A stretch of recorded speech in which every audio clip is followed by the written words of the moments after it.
누가복음 2장 1절서부터 교도하겠습니다. 그때 가이사 아구스도가 영을 내려 천하로 다 호적하라 하였으니 이 호적은 고레오가 우리와 충돌이 되었을 때 처음 한 것이라. 모든 사람이 호적하러 각각 고향으로 돌아가매 요셉도 다윗의 집 족속이므로 갈릴리 나사렛 동네에서 유대를 향하여 베들레헴을 향하는 그 약혼한 마리아와 함께 호적하러 올라가니 마리아가 이미 잉태하였더라. 거기 있을 때 엘리사벳이라는 나서 첫 아들을 낳아 강보로 싸서 그에 뉘었으니 이는 여관에 있을 곳이 없음이러라. 그 지역의 여자들이 밤에 밖에서 자기 양떼를 지키더니 주의 사자가 곁에 서고 주의 영광이 그들을 둘러 비추매 크게 무서워하는지라. 소소하지말라. 보라, 내가 온 백성에게 미친 큰 기쁨의 좋은 소식을 너희에게 전하노라. 오늘 다윗의 동네에 너희를 위하여 구주가 나셨으니 곧 그리스도 주시니라. 너희가 가서 강보에 쌓여 그 위에 누워있는 아기를 보리니 이것이 너희에게 표적이니라 하니 호련히 수많은 천군이 큰 천사들과 함께 하나님을 찬송하여 이르되 지극히 높은 곳에서는 하나님께 영광이요 땅에서는 하나님이 기뻐하신 사람들 중에 평화로다 하니라. 아멘. 한 곳도 구약성경에서 봉독하겠습니다. 미가서 5장 2절 그 주보 오른쪽에 기록이 되어 있습니다. 미가서 5장 2절 같이 봉독하겠습니다. 미가서 5장 2절 시작. 베들레헴 에브라다야 너는 유다 족속 중에 작을지라도 다스릴 자가 내게서 내게로 나올 것이라. 그의 근본은 상고의 영혼에 있느니라. 아멘. 세상을 움직이는 힘은 어디 있습니까? 어떤 힘이 세상을 움직입니까? 역사의 주인, 주권자는 누구입니까? 우리는 흔히 생각할 때 역사는 힘 있는 사람이 주관하고 힘 있는 사람이 움직이고 또 역사는 힘 있는 사람이 역사다 라는 이야기를 흔히 합니다. 하지만 실제로 세상을 움직이는 것은 힘 있는 사람이 움직이는 것이 아닙니다. 오늘 성경에는 가이사 아구스토가 나옵니다. 로마의 황제입니다. 그 당시에 로마 제국은 지중해 연안에 온 유럽과 아시아와 아프리카까지 다 통치를 하는 거대한 제국입니다. 그때까지 태어난 가장 거대한 제국이죠. 그렇게 큰 제국을 다스리고 통치하고 호령하는 사람이 가이사 아구스토 로마 황제입니다. 이 로마 황제의 그 권력이 얼마나 그 강하고 그 통치력이 온 로마 제국을 통치했는지 실제로 그 로마 이때의 가이사 아구스토 시대에 세상사에는 옥타비우스라고 나오는데 가이사 아구스토 그 당시에 팍스 로마나라는 용어가 생겨서 팍스 로마나, 팍스는 피스예요. 로마나 로마, 로마의 평화. 그 당시에는 완전한 로마의 평화 시대였다. 그 뜻은 무슨 뜻인가 하면 그 가이사 아구스토가 온 나라를 정복하고 굉장히 엄격한 독재 정치를 했기 때문에 그 정복지에서 어떤 반란도 일어나고 용납을 하지 않았어요. 어떤 전쟁도 일어나지 않았어요. 그러니까 평화의 시대였다. 하지만 실제로 이 정복지에 로마를 빼놓고 모든 나라들은 그만큼 어려운 세월을 지냈던 그때예요. 그렇지만 어쨌든 이 사람의 통치력이나 이 사람의 명령은 대단한 거예요. 그 황제의 말 한마디가 그것이 영이고 그것이 법인 것이. 오늘 아구스도가 영을 내려 천하로 다 호적하라. 그래서 로마 제국, 그 방대한 로마 제국을 통치하기 위해서 다 호적해서 인구조사를 하는 것입니다. 그러면서 첫 번째 제일 중요한 목적은 세금이에요. 어떻게 세수를 확보할 수 있는가. 그래서 그 나라를 제국을 다스리기 위해서 천하로 다 호적하라. 그리고 호적은 반드시 고향에 가서 하라. 원적이 있는 곳에 가서 호적 인구 조사를 하라 라고 이렇게 명령을 내렸어요. 이 명령에 따라서 로마 제국에 있는 모든 많은 사람들이 전부 다 대이동들을 하는 거예요. 자기 고향 가서 호적을 하러. 이 가운데 한 젊은 부부도 있는 것이 요셉과 마리아. 로마 황제의 명령에 따라서 아주 이스라엘 변방에 있는 나사렛이라는 아주 작은 마을에 있는 촌 부부가 그 명령에 따라서 호적을 하러 갈 수밖에 없는 것이에요. 그 명령에 따라서 호적을 하러 가는데 그 거리가 자그만치 이 나사렛에서 베들레헴까지 한 250km 정도 되는 거예요. 그럼 600리가 넘는 그 거리를 그 임산부하고 둘이서 걸어가는 거예요. 한 얼마나 걸렸을지 모르겠어요. 보름이 걸렸을지 한 달이 걸렸을지 모르지만 그 명령에 따라서 걸어가고 있는 것이. 우리 이래서 보면 그 천하를 움직이는 사람이 가이사 아구스토다.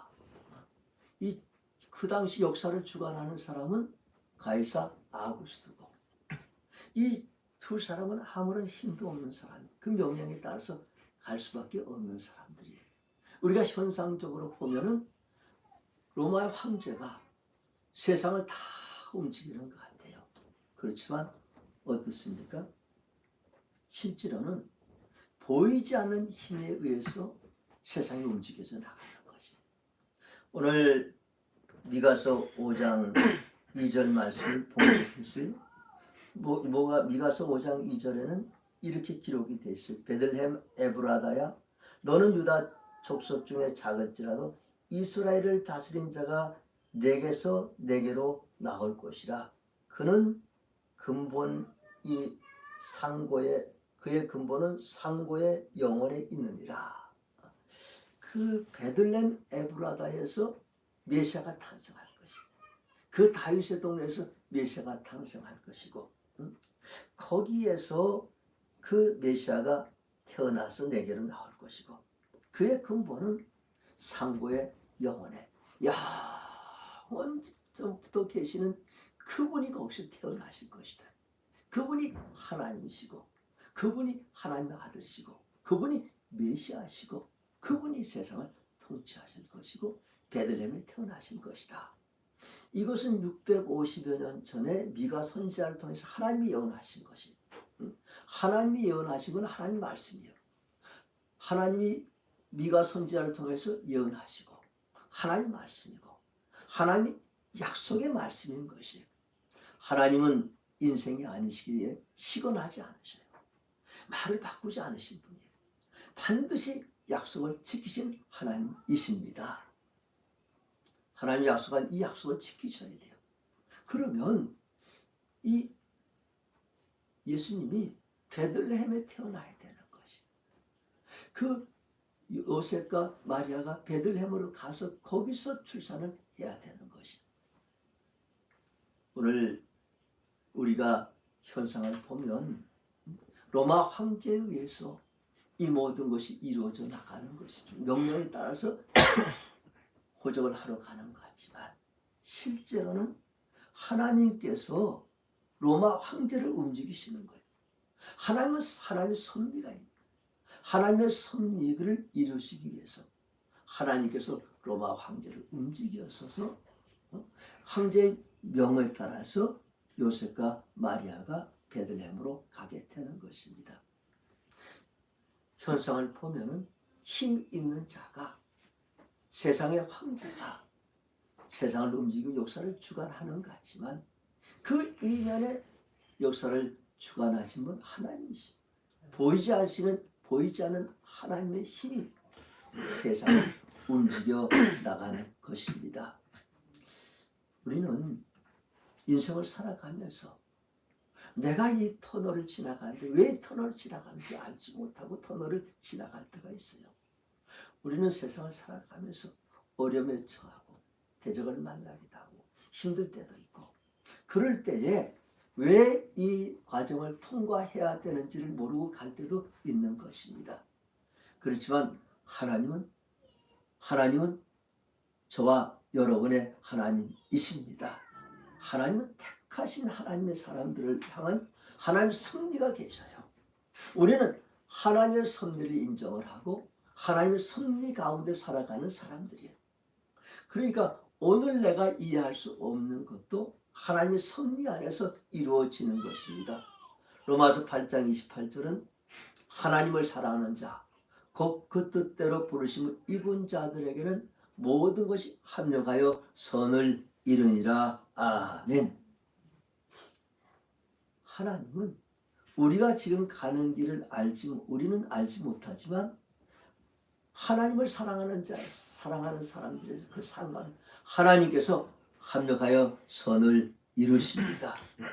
모든 과정을 통하여서 하나님께서 선을 이루셔요.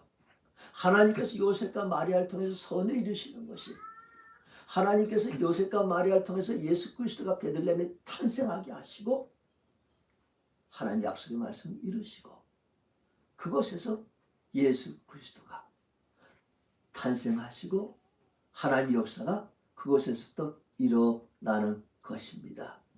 반드시 합력의 선을 이루시는 하나님이십니다. 그리고 우리는 인생을 살아가면서 참 하나님의 섭리를 늘 생각하면서 하나님의 섭리 가운데 내가 걸어가는 이것을 믿음으로 나가는 것이 믿음의 사람들의 모습이고, 이것이 결국 합력하여 선을 이루는 하나님의 삶의 축복이 되는 것입니다. 이렇게 해서 요셉과 마리아가 베들레헴으로 갑니다. 오랜 시간이 걸쳐서 베들레헴에 갔을 때에는 이미 해산할 때가 다 가까웠습니다. 가서 그곳에서 해산할 곳을 찾았습니다. 여러 곳을 찾았죠. 예수님이 거기까지 가기 전에 많은 곳을 지냈어요. 궁궐도 지내고 또 큰 집들도 지내고 호텔, 지금 같은 호텔은 하지만 그 당시 대상들이 상인들이 약대를 끌고서 가는 큰 곳도 여관, 큰 여관, 지금 호텔 같은 것도 있고 또 여관들도 있고 또 가정집들도 있고 다 수많은 집들을 놓고 해봤지만 다 방이 없어요. 다 방 없습니다. 참 예수님께서 이 땅에 오셨을 때 세상이 예수님을 영접하지 않았어요. 세상이 예수님을 배척했어요. 세상은 그때까지 사단의 영역 안에 있는 것이, 사단이 지배하는 이 세상이 이 사단의 권세를 깨트릴 예수 그리스도를 환영하지 않은 것이에요. 어느 곳에서도 누울 자리가 없는 것이, 어느 곳에서 해산에서 눕힐 장소가 없는 것이, 결국 마지막에 간 곳이 마구간이에요. 그 마구간, 말들이 있는 그 마구간이죠. 그 마구간이 깨끗하지 않지 않습니까? 참 더러운 곳이고 그 말의 분뇨들이 그냥 여기저기 있는 그 마구간이에요. 그 마구간으로 갔어요. 거기서 해산을 했습니다. 하나님의 아들이 거기서 해산을 해요. 마리아를 도와줄 사람이 아무도 없는 것이. 그래서 그가 하나님의 아들을 잉태하고 간 곳이 마구간으로 간 것이. 그리고 거기서 하나님의 아들을 출산을 하고 해산을 하고 그 모든 해산의 전부 다 그가 다 하게 되는 것이. 그처럼 어려운 거, 그리고 눕힐 곳도 없어서 보니까 말부유가 있는 것이, 부유는 말밥통이에요. 말밥통, 나무로 된 이렇게 된 말밥통이 거기 있는 거죠. 그걸 아무리 닦아도 거기 그 냄새가 얼마나 냄새가 나겠어요? 얼마나 지저분하겠어요? 그 말구유에다가 태어난 하나님의 아들을 강보에 싸서 그곳에 누이십니다. 우리는 예수님 오셨다고 메리 크리스마스 징글벨하고 찬양을 하시고 그 영광되게 오신 예수님을 생각하면서 그렇게 찬양하고 노래 부르고 즐기지만 실제로 예수님 탄생하신 그 순간은 세상 모든 사람들도 경험하지 못한 그렇게 참 어렵고 힘들고 참 초라하고 비참한 그런 상황 가운데 예수님께서 오신 것이 그 말구에 예수님께서 탄생하신 것입니다. 정말 왜 예수님께서 이 말구유에 누이셨는가? 마구간에서 태어나서 말구유에 누이셨는가? 참 예수님께서는 이 땅에 오실 때에 가장 낮은 곳으로 오신 것입니다. 예수님께서는 성김을 받으러 오신 것이 아니라 도리어 섬기려 오시고 자기 목숨을 대성물로 내주시기 위해서 오신 분이 예수 그리스도요. 세상의 권세는 높은 곳에 있지만 예수님의 권세는 낮은 곳에 있습니다. 세상은 높은 곳에서 능력이 나타나지만 예수님은 낮은 곳에서 능력이 나타납니다.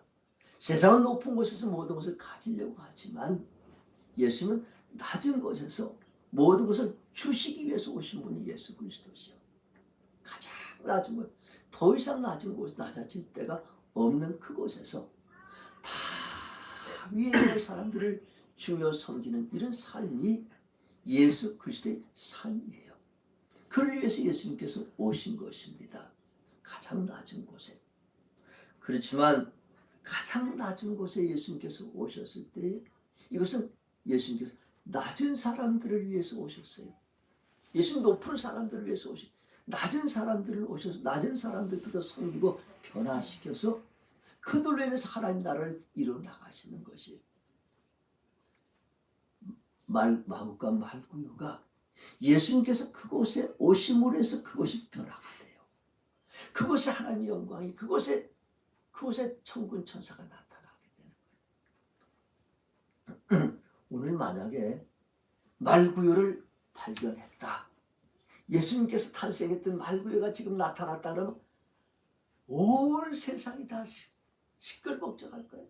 그리고 가치를 따지면 아마 온 세상을 다 줄 만큼 그렇게 가치가 있어 값이 비쌀 거예요. 왜? 말구유, 말밥통인데 왜 그렇게 그 가치가 있는 것인가? 예수님 그곳에 누우셨기 때문에 그래요. 예수님 그곳에 계시기 때문에 이것은 어느 곳이든지 예수 그리스도를 영접하고 예수님 그곳에 계시면 우리 삶은 변화가 되는 것입니다. 그곳에 하나님의 영광이 나타나는 것이 그곳에 하나님의 평화가 있는 것이 예수님께서는 이 땅에 어떤 사람, 말구유 같은 사람들을 찾아가서 그들의 삶을 보석까지 바뀌시는 분, 그분이 예수 그리스도시요. 그를 위해서 예수님께서 이 땅에 오신 것입니다.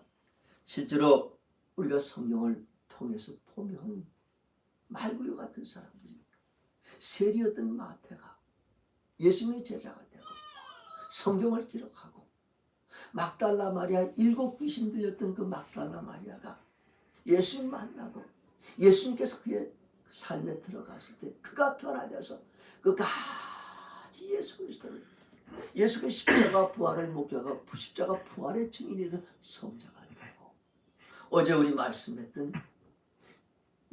거라사 지방에 군대 귀신 들린 자 그처럼 그 소리 지르고 괴력을 발휘하고 사람들을 겁나게 했던 그리고 모든 사람들이 경멸을 받았던 그에게 예수 그리스도가 들어가셨을 때 정말 보잘것없는 삶 말구유 같은 삶을 살아가는 그에게도 예수님이 들어가니 그가 변화가 되어서 대가볼리의 대천도자가 되었습니다.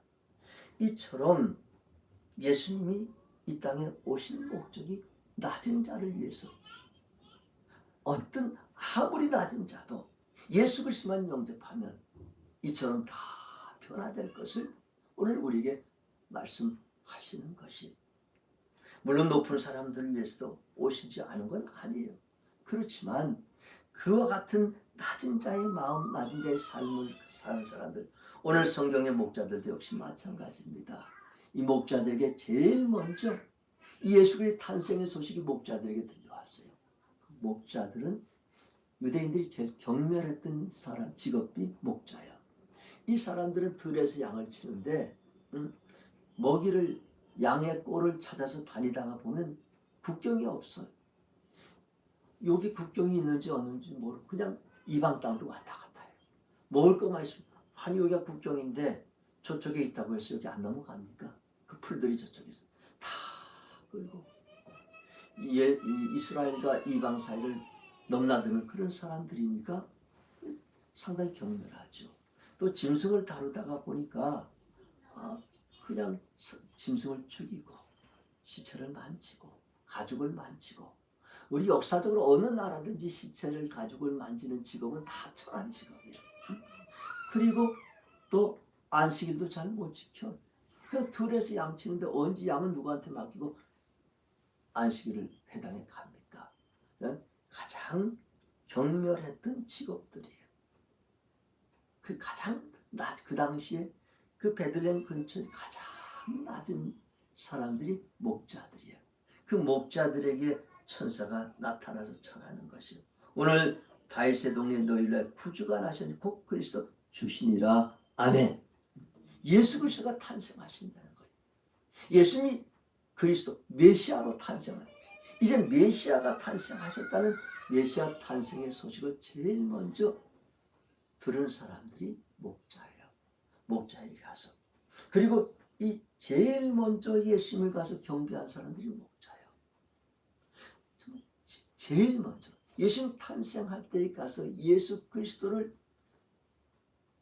그리스도로, 하나님의 아들로 믿고 가서 경배한 사람들이, 그 축복을 받은 사람들이 오늘 이 목자들이에요. 보면 참 목자들이 그 축복을 제일 먼저 받아요. 그처럼 예수님께서 이 땅에 오셨을 땐 낮은 곳에 오셔서 낮은 자들에게 예수 그리스도 영접하면 하나님 축복이 임하는 것을, 그러면서 예수님이 탄생하신 그곳에 많은 천군 천사들이 나타나서 예수님을 찬양하는 것이, 그 마구간에 천군 천사들이 나타나는, 지극히 높은 곳 하나님께 영광이요, 땅에서는 하나님이 기뻐하시는 사람들 중에 평화로다, 이렇게 찬양을 하는 것이 하나님께는 영광이고, 이 땅에서는 하나님이 기뻐하신 사람들 중에 평화예요. 모든 사람이, 하나님의 평강은, 하나님의 샬롬은 모든 사람이 아니, 이 땅 모든 사람들에게 평화를 주시는 것이 하나님 기뻐하신 사람, 예수 그리스도를 영접한 사람들에게, 지금도 그 사람들에게 진정한 평화를 주십니다. 오늘도 오신 예수님은 정말 예수를 믿고 하나님의 자녀가 된 그 사람들에게 진정한 평화를 주시는 평강의 왕이십니다. 성탄의 그 아침입니다. 오늘 우리에게 주님은 말씀하십니다. 이 땅에 지금도 오시는 예수님, 예수님은 예수님이 거하실 방을 찾습니다. 처음 오실 때는 거하실 방이 없습니다. 오늘도 우리를 찾고 내가 너에게 거할 방이 있느냐. 오늘 우리가 예수님이 거하실 방을 예비하고 내드리고 맞이하는 저와 여러분이 될 수 있기를 원합니다. 예수 그리스도가 우리에게 임하시면 어떤 우리의 삶의 모습들이 어떠하든지 간에 주님 우리 안에 계시면 우리의 삶은 변화됩니다. 거기에 하나님의 영광이 나타납니다. 진정한 평화가 우리에게 나타납니다. 그러면서 그 어둠 가운데 태어나신 그 예수 그리스도가 새벽별이 되어서 온 세상을 생명의 빛으로 밝힌 것처럼 오늘도 예수 그리스도 우리 가운데 모실 때는 주님께서 우리를 예수님의 새벽별로 만들어 주실 줄로 믿습니다. 예수 그리스도가 우리에게 계시면 우리가 그 생명의 빛을 바라는 예수님의 새벽별이 되어서 세상을 변화시킵니다. 오늘 주님께서 이 땅 오신 날입니다. 이 가운데 참 우리가 우리의 마음 가운데 주님을 위해서 방을 내드리고 주님을 영접하고 우리의 삶이 변화되어서 예수 그리스도의 탄생을 전하며 예수의 생명의 빛을 전하는 새벽별 같은 우리의 삶이 될 수 있기를 주님의 이름으로 축복합니다. 기도하십시다. 우리 말씀을 생각하면서 주님께서 주시는 그 말씀의 메시지를 생각하면서 우리가 예수 그리스도의 탄생을 감사하면서